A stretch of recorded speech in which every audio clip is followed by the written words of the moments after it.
Hello, welcome to Retrofit Basics. This is Unit 2, exploring the measures and technologies. I'm Harriet Sansom from the Centre for Sustainable Energy, and we are a charity that has for more than 40 years been supporting people and organisations across the UK to tackle the climate emergency and end the suffering caused by cold homes. Retrofit Basics is brought to you by CSE's Future-Proof and Communities teams, and it aims to introduce the basics of low-carbon retrofit and how people can engage others in their communities to progress retrofit activities.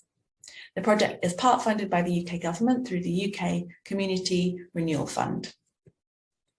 There are 3 units that make up Retrofit Basics. Hopefully you've already watched Unit 1.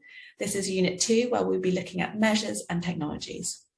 Just going in a bit more detail of what that will cover, we'll think about some of the key considerations that a householder needs to think about before making changes to the home, especially if they live in an older home.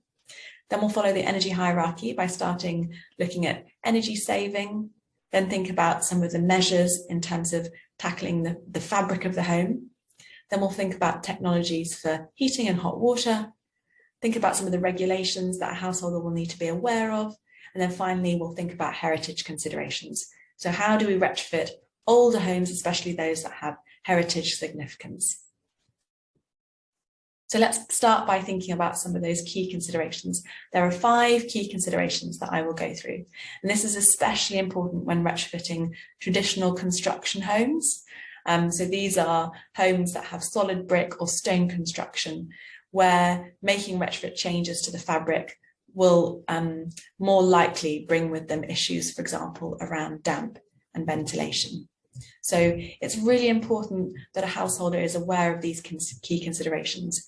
When they're making changes to their home and they're engaging retrofit professionals, these professionals should be aware of these key considerations and design around them. But it's good for a householder to be aware of them too, so that they're asking the right questions. So we're going to start with the first key consideration, which is moisture. So it's really important in a home knowing where moisture is coming from, i.e. where are the high moisture areas, and then thinking about how to ventilate properly, how to ventilate that moisture out of the home. And there are different approaches to managing moisture depending on the building age and the building type, but it's important to remember that when making modifications to a building, this will affect how the building naturally manages moisture. And connected to that is ventilation. So there are 2 types of ventilation. So we call the first one deliberate ventilation. And if we look at the pictures on this slide, we can see an extractor fan, trickle vents on double glazing, and then an extractor fan over a cooker. So these are what we call deliberate ventilation. It's kind of managed ventilation. And then the other kind is what we call unwanted infiltration. So this is where drafts are coming in and out of the house, but not in a managed way. So if we look at the pictures on the slide, we can see a letterbox. Letterboxes can be quite drafty. And then we can see kind of old cracking windows that need repair and probably letting quite a lot of drafts in around the window. So that's unwanted infiltration. And fundamentally, you want to decrease the amount of unwanted infiltration as much as possible because it's unintended, and it's not managed. And then you want to deliberately ventilate to suit your building's demands. So you're kind of actively managing how much your home is ventilated and when. And then connected to both moisture and ventilation. So if you have a lot of moisture and it's not ventilated properly, the result is often damp. So this is the kind of what we say, the result of unbalanced moisture movement. And there are different types of damp. So there's condensation, which is probably one that we're most aware of because it's the most common. And we can see that in the top left photograph. So this is when moisture in the home condenses onto the cold surfaces, particularly on the walls, around the windows, and over time creates an environment for black mold to grow. You can also see that in the picture on the right, behind pieces of furniture against the walls where there isn't good airflow, those areas can particularly get damp. Then the second one is what we call rising damp. So this is groundwater rising up from the ground. We can see that in the bottom picture on the left. So often results in a bit of a tide line where you get salt crystals in a line near the ground. So that's when water is coming up through the ground. And then the third kind of damp is what we call penetrating damp. So this is moisture coming in from the outside, but it's often caused by maintenance issues. Say, for example, if you have a broken gutter or you have cracks in the render, and that's letting water into the house, and you'll often get black mold around that area. So again, that's why it's so important before doing any retrofit to actually ensure that any of those areas where maintenance needs to happen, that happens first. And we covered that in Unit 1. The fourth key consideration is materials. So we can see in this picture on the left, different types of homes. They're of different ages and they're made of different things. So it's really important to understand what materials your home was originally made from. And then on the right, we can see different types of materials that you might use in the retrofit process. So as a simple rule of thumb, if there is an increase in non-breathable and moisture-closed materials, then making sure that you're really thinking about ventilation more is really critical. And it's why that in traditional buildings that were traditionally built to be kind of quite naturally drafty, using more natural materials which are in themselves more breathable and more moisture open, that kind of suits traditional buildings more because that's how they were originally built. It's more consistent with how it's originally built. So materials is the fourth key consideration. What materials is your house made of? Has it already been modified, and what materials have been used in those modifications? And then what materials are you going to use in the retrofit process? And then the fifth consideration is what we call cold bridging. So we can see from these pictures, these kind of demonstrate cold bridging, and I'll talk through what it means. So a cold bridge is caused when a material within the building structure transfers heat at a significantly higher rate than the materials next to it. So let's compare, for example, metal with wood. So metal transfers heat much more quickly because it has a high thermal conductivity, whereas wood transfers heat much more slowly. It has a lower thermal conductivity. So when placed next to each other, when wood and metal are right next to each other, the heat will flow much more quickly through the metal because it has the higher thermal conductivity. It's a bit like a breach in a dam where you get a high volume of water passing through that breach. And in this case, you get a high volume of heat passing through the metal. And cold bridges often have small surface areas, but you can get quite a kind of disproportionately large amount of heat that is actually leaking through those places. And in some cases, some research has shown that thermal bridging can constitute up to 30% of heat loss from a home where there are lots of thermal bridges.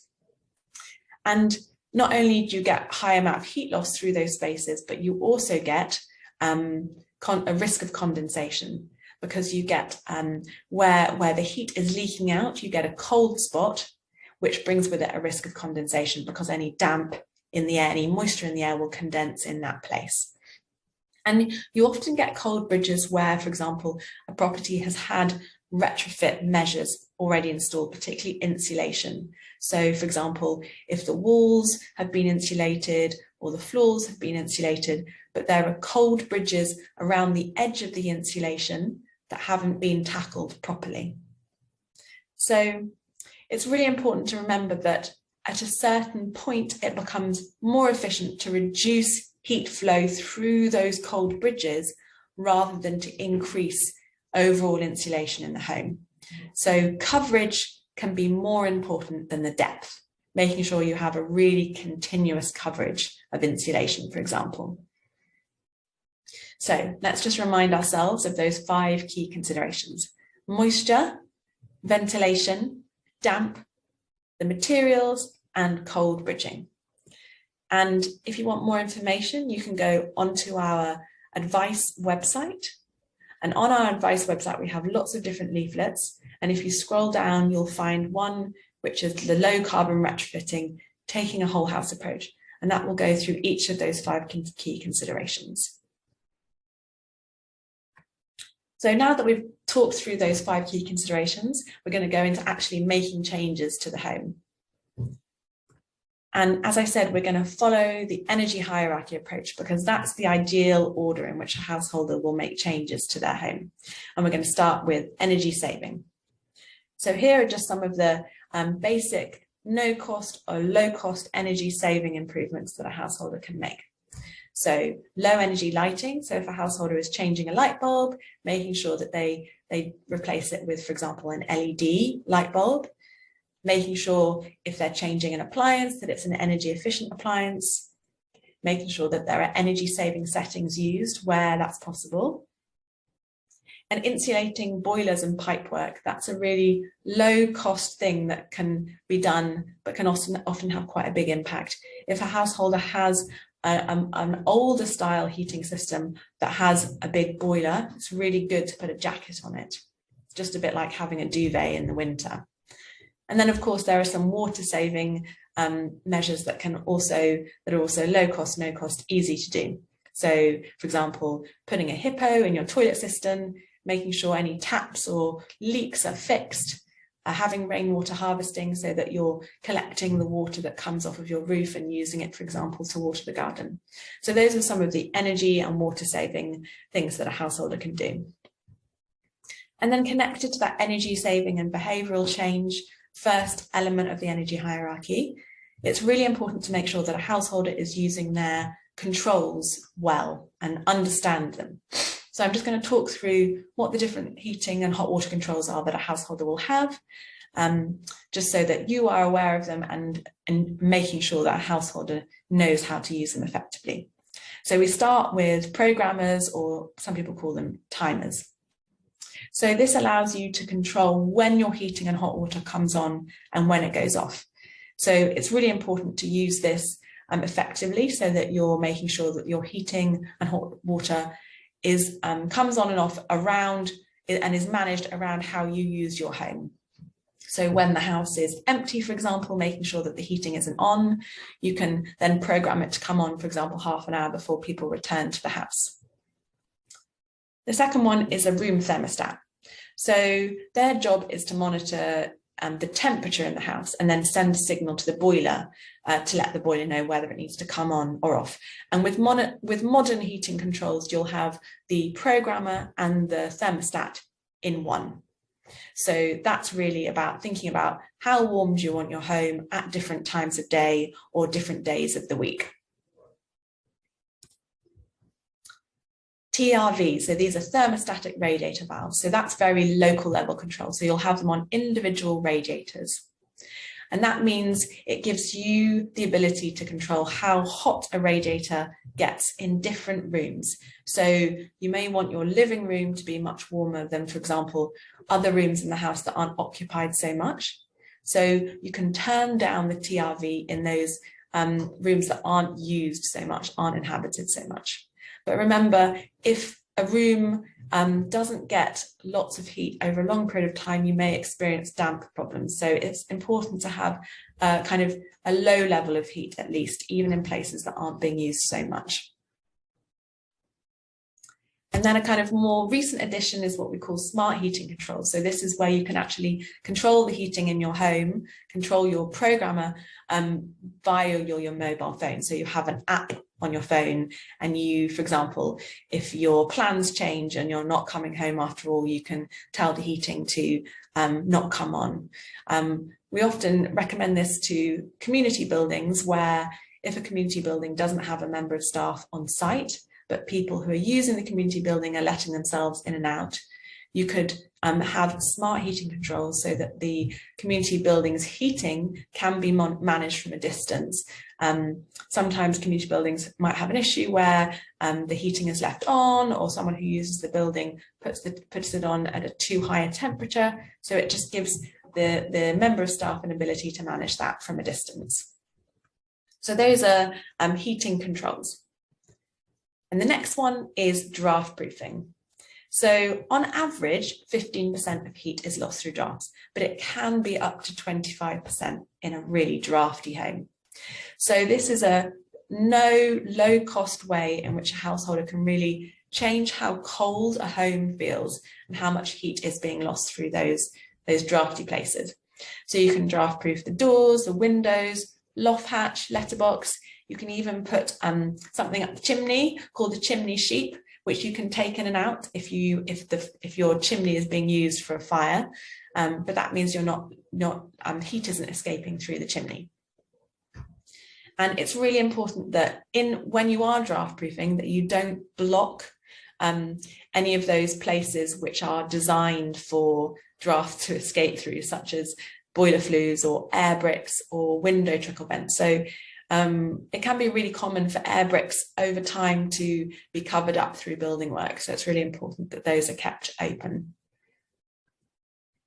And again, we have more information on our advice website. So if you go to this main URL, and then you can find advice leaflets on simple draft proofing, as well as how to make a draft proofing snake, which is a fun work kind of community engagement activity if you wanted to run a draft proofing workshop. And we'll talk more about that in Unit 3. So those are some of the energy saving, low cost, no cost behavioural things that a householder can do before actually looking in more detail at tackling the building fabric.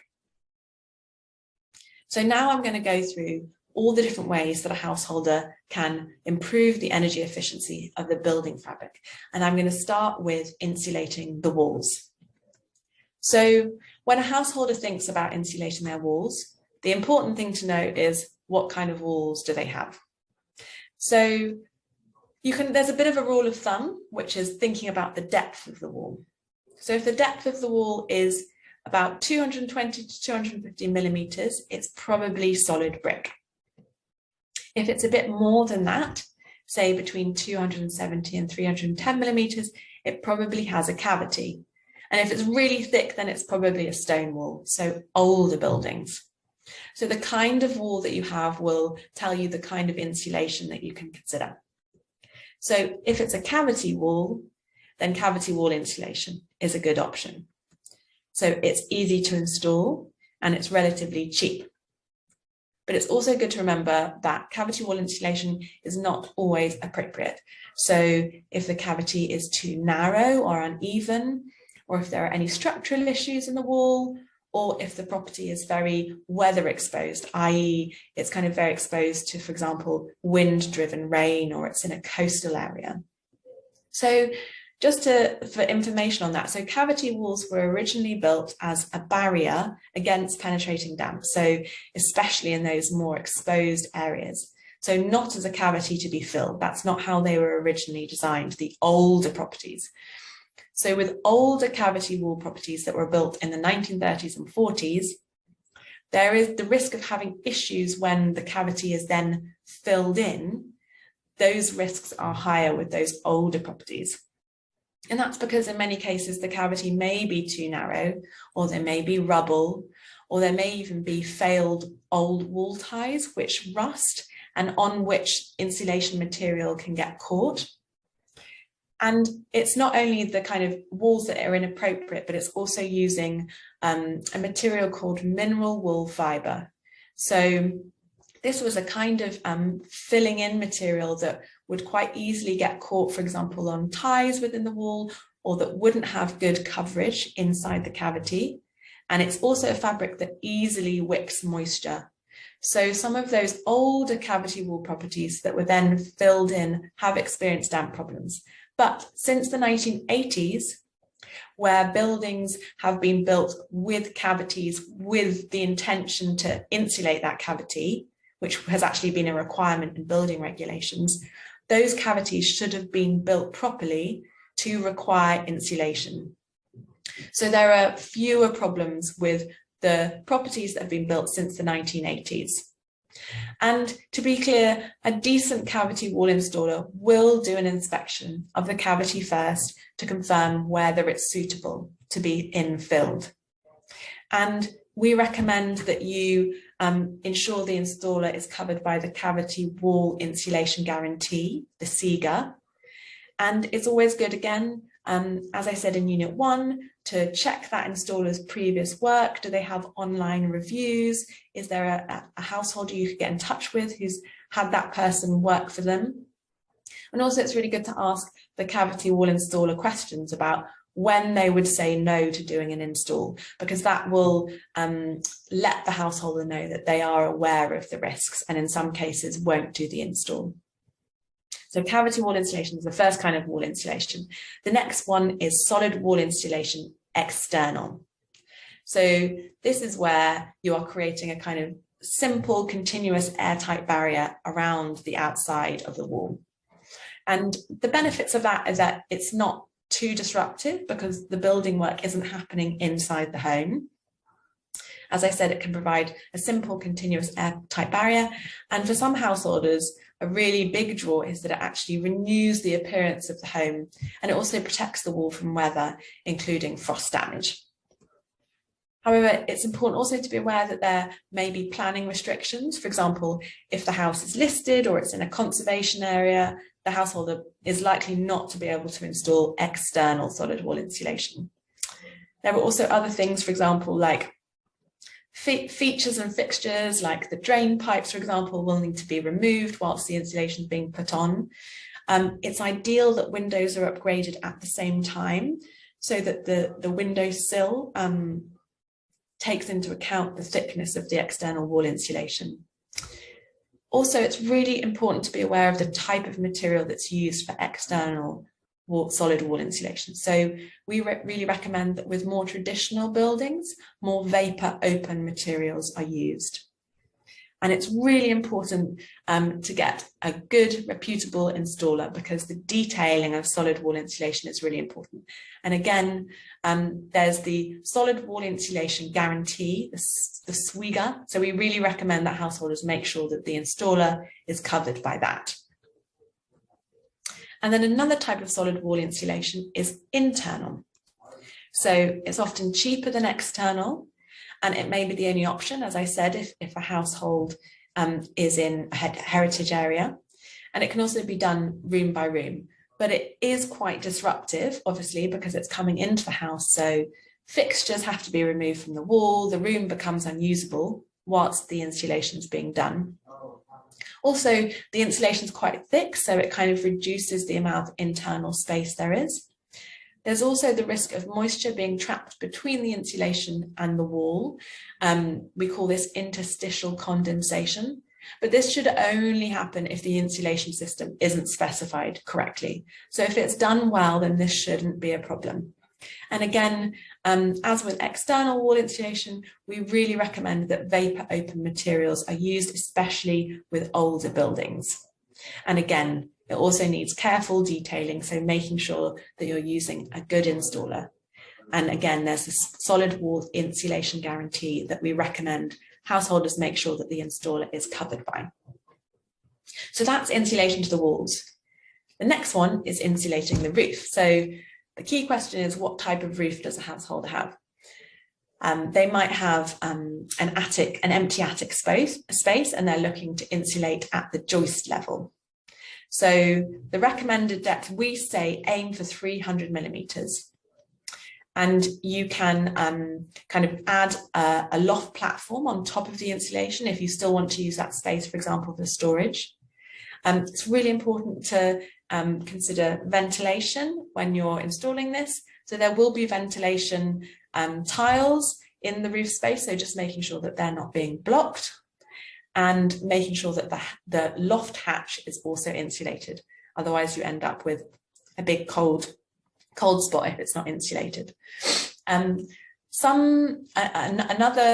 roof type that will have a different option is where you have pitched roof insulation. So this is where you, for example, your room might go all the way up into the roof space, or you might actually have an attic room. You might have converted your attic space into a room. And in this situation, you're putting the insulation in between the rafters. So that's one option. You're using rigid or semi-rigid boards between the rafters. If possible, we really recommend doing external roof insulation, where the insulation goes over the rafters. You can see that in the right-hand picture. So this is ideal because it reduces cold bridges and the risk of damp, but obviously this will only be really an option where, for example, you're completely redoing the roof and changing the tiles.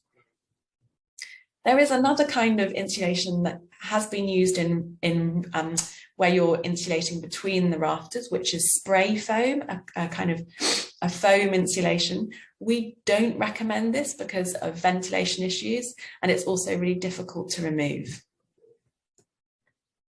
So the next thing is insulating the floors. Again, what kind of floor does the householder have? Do they have timber floor? So if they do, this is where you'll be putting insulation boards between the floor joists. So it's really important that any damp or rot is addressed before you put in insulation. Again, making sure that ventilation is maintained. Often there are air bricks that are beneath the floor level. So just really making sure that you don't cover them up, or if they already are covered up, that through this work process, you uncover them so that that ventilation is maintained beneath the insulation.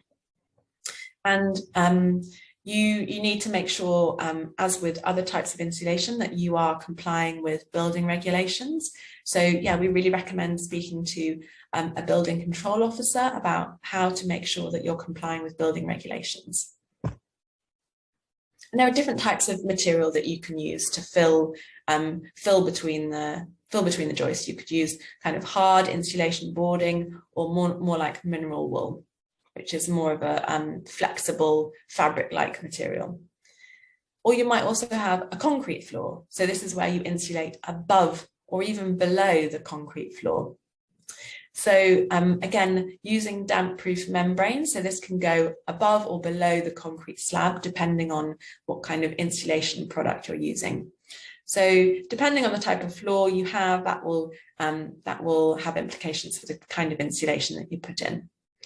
There are some quite specific products. For example, one is an approach to insulating called Qbot, which is like a little robot that is really good where there's a very small void beneath the floor and it's difficult to access the floor. They can put in a little remote control car that goes underneath the floor and sprays the insulation foam in. And again, if you'd like more information, we have an advice leaflet on our website.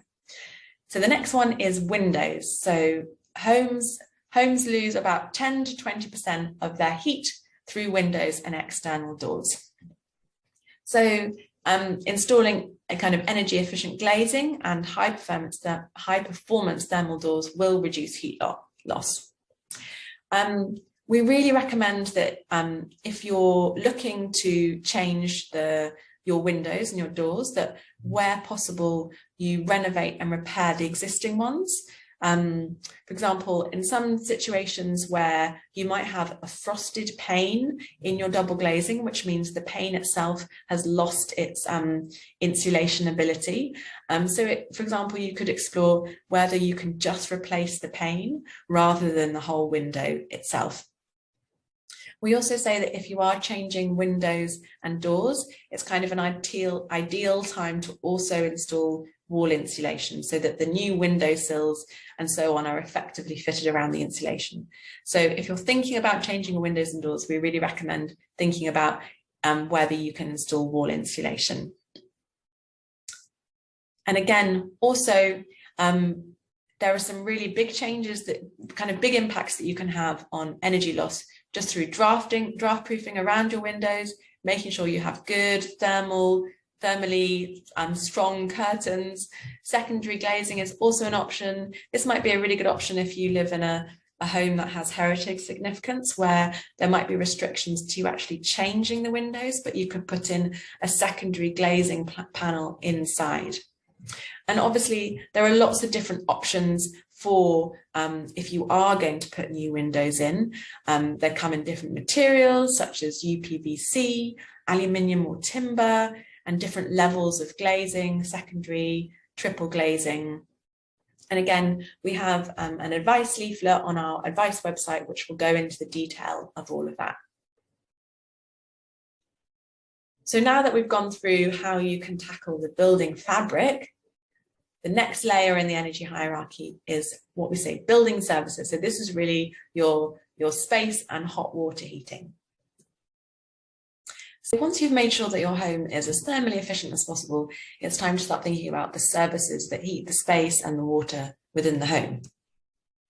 So we've got the most common type of heating in our homes is the gas boiler, or in this case, we're talking about an A-rated gas combi boiler. So the most efficient type of gas boiler you can have. Then you can have direct electric heating, so kind of plug-in electric heaters such as oil-filled radiators, or for example infrared heaters. Or you might have a heat pump, which is a more modern type of heating, and you might have other forms of heating such as open fires or biomass boilers. But we're just going to look at these three and compare the efficiencies and the cost of these three different types of heating. So if we start by thinking about the A-rated gas combi boiler, so it's about 90% efficient, with 10% of the energy lost through the flue pipe. And then when we look at direct electric heating systems, these are 100% efficient. So all of the electricity that gets drawn by the appliance is turned into heat inside the home. So as I said, this includes oil-filled radiators, fan heaters, night storage heaters.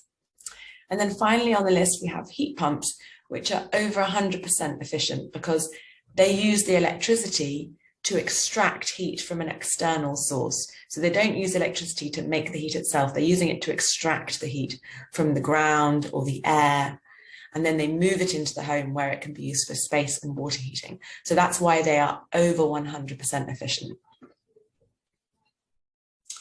And in terms of the actual cost of heating, we can see that gas is currently a far cheaper fuel per kilowatt hour than electricity. So our electricity prices are actually tied to our gas prices. So currently we're experiencing much higher gas prices than before. And because the gas prices are going up, so are the electricity prices. So this slide shows that even with the large difference in the cost between gas and electricity, so here we have 15p per kilowatt hour for gas. This was before the energy price guarantee, I should say. So 15p per kilowatt hour for gas, whereas electricity is much more expensive at 54p per kilowatt hour. But even with those large differences in price, if you heat your home using a heat pump, as long as your home is thermally efficient, the high levels of efficiency of the heat pump actually bring down the cost to make it quite similar to having a gas boiler. So we can see here with the gas boiler, it comes in at around 16.66p per kilowatt hour for usable heat. Because of that 90% efficiency, it's not 100% efficient. If you have direct electric heating, which is 100% efficient, that's quite expensive because electricity is expensive at 54p per kilowatt hour. So that means it's going to cost you 54p per kilowatt hour for direct heating. Whereas with the heat pump, because it's so efficient, even though the cost of electricity is higher, that high efficiency brings down the cost to around 17p per kilowatt hour. So similar to gas. And of course, this is based on the current, the pre-energy price guarantee cost of gas and electricity. And there are moves to try and decouple the cost of electricity from gas. So even if gas prices are going up, electricity prices won't. So going forward, the cost of running a heat pump could even be more affordable than this. And of course, if you're wanting to retrofit your home or wanting to change your heating system for carbon reasons, to reduce the carbon footprint of your home, then actually looking at the carbon emission related to each of these different types of heating. So we can see here that with a gas combi boiler, when it's burnt even at high levels of efficiency, it emits about 210 grams of carbon dioxide per kilowatt hour. So if we think about our net zero goal, this is it's clearly not a way in which we can heat homes in the future, given that carbon impact. And then if we look at the direct electric heating, that's about 198 grams of carbon dioxide per kilowatt hour. So that's based on the current UK electricity grid average, because we still use fossil fuels such as gas to generate a part of our electricity. Obviously, if a direct electric heater was being completely powered by renewables, then it wouldn't have that carbon impact. So going forward, hopefully the mix of energy in our grid will have a stronger contribution from renewables. So this kind of carbon impact of the direct electric heating will go down. And then if we look at the heat pump, again, that's about 64 grams of carbon dioxide per kilowatt hour. It's much less than the direct electric heating, but it's also based on the current mix of energy in our grid. So I'm just going to go back one. So if we look across these different factors, the efficiency, and then how that impacts upon the actual cost, and then also the climate impact, so how much carbon dioxide is emitted for kind of using that energy, we can see that heat pumps are a really good option. They're affordable, especially if your home is as energy efficient as it can be, and it also has the lowest climate impact. And of course, going forward, as we put more renewables into our grid, that climate impact will be going down even further, because the electricity that the heat pump is drawing more of it will be being generated through renewable sources.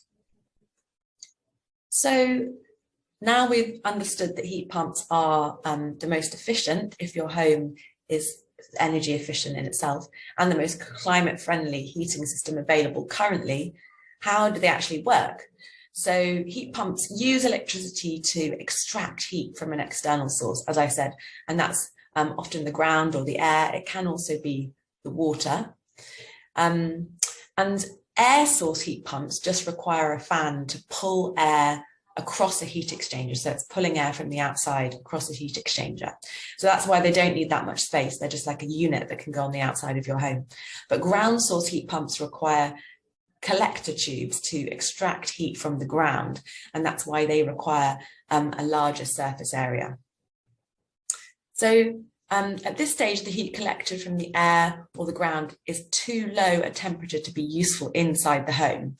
So the heat is it's passed through a compressor, and it kind of concentrates the heat energy into a higher temperature. And heat pumps operate most efficiently when the temperature difference between the pump unit and the heat distribution system is small. So that's why ideally they produce heat at a lower temperature, but they distribute it over a larger area.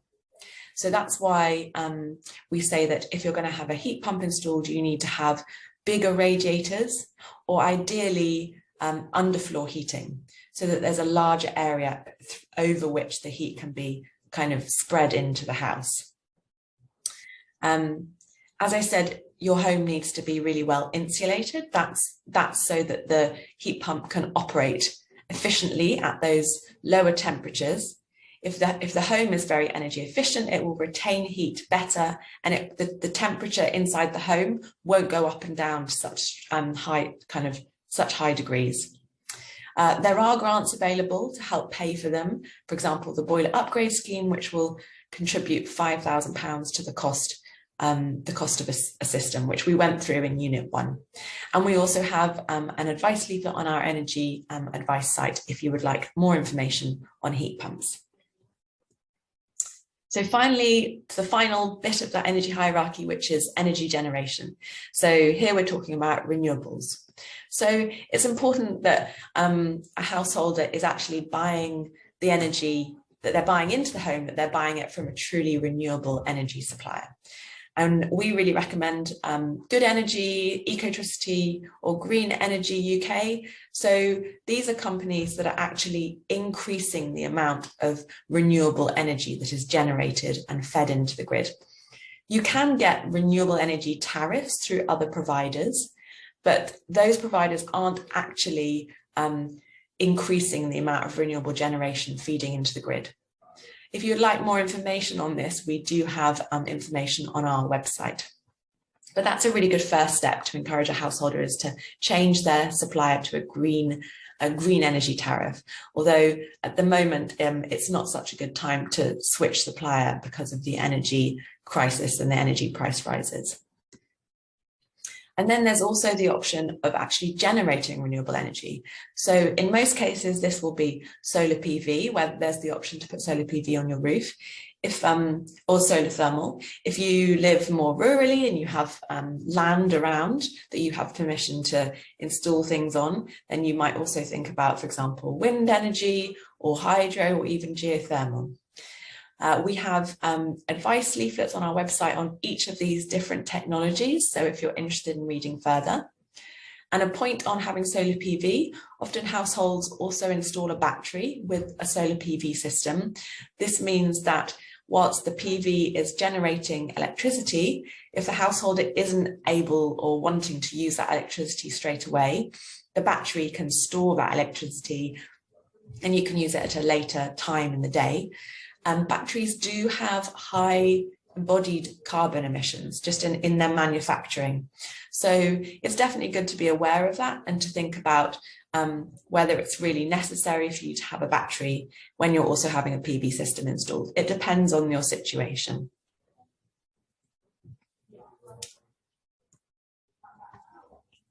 And then a slide on regulations and permissions. So it's generally realised that a form of permission is required for building work or alterations to a property.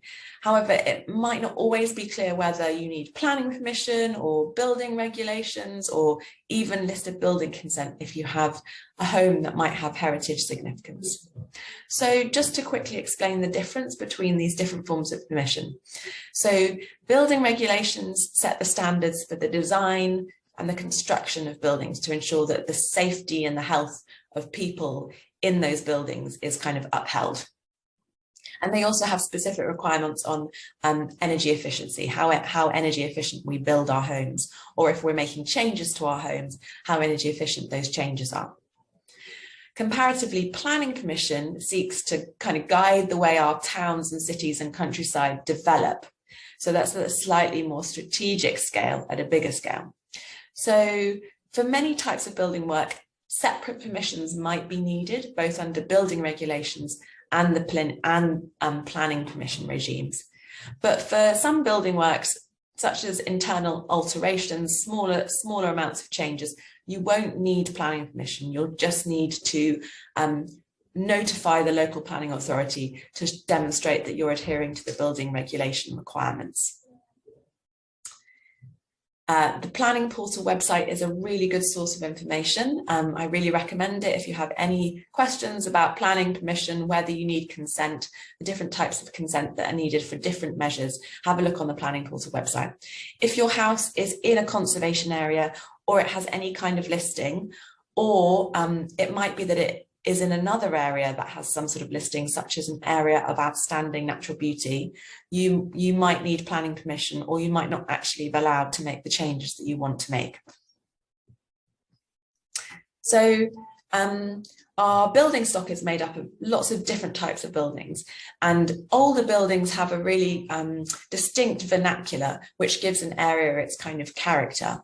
And the listings, like, for example, listed buildings or conservation areas, they act to make sure that the kind of historic value and significance of our built environment is maintained, so that changes to our buildings don't negatively impact on that. So the key ones are listed. A building might be listed. It might be in a conservation area or an area of outstanding natural beauty, an AONB. And the point of that kind of heritage constraint regime is to make sure that the historical significance is maintained. And it's important to say that there are opportunities to improve the energy performance of many heritage buildings. And that's important to make sure that those buildings remain viable, that they remain affordable to heat, that they remain comfortable for those living in them. And if you are going to make changes to your home and it has some sort of heritage listing, we really recommend that you engage with the conservation officer. You'll need to engage with them at some point to get consent to make the changes, but we recommend having a kind of conversation with them ahead of time. Make sure you do research on why your household has heritage significance, what gives it its heritage significance, and how you can make changes to ensure that you're being sensitive to that. We really recommend having that information before you engage with the conservation area. Sometimes people can find it difficult to engage with conservation officers, but they are themselves very stretched and under-resourced, and their role is to try and protect that important vernacular. So go with them with willing. So yeah, as I said, their goal and the aim of having constraints on what you can do to heritage buildings is to reduce harm to the heritage significance. And that there will be a balance that needs to be struck between improving energy performance and also protecting that heritage significance. We have done some work with different heritage organisations. We created a guide called Warmer Bath with the Bath Preservation Trust, and that really goes into detail across the different energy efficiency measures that you can make in your home and how you can make sure you're being sensitive to the historic value of the home. So you can find that on our website. We also have a much simpler guide called Love Your Old Home, which can be a kind of, maybe if your home isn't listed, but it's in a conservation area, how you can be aware of that historic value. There are also some great tools online. The STBA has its wheel where you can fill in information about your home, about kind of the details of your home, and then you can explore the different changes that you might want to make to it. For example, whether you want to change the windows or whether you want to install insulation, and it will highlight some of those risks that you need to be aware of and how to manage them. Oxford City Council have also made the HEAT tool, which is the Heritage Energy Efficiency tool, and that has some great forms and guidance for, again, making energy efficiency improvements to heritage buildings. So just a reminder of what we did in this unit, we looked at the key considerations that a householder should consider before making changes to their home, especially if they live in a traditional home.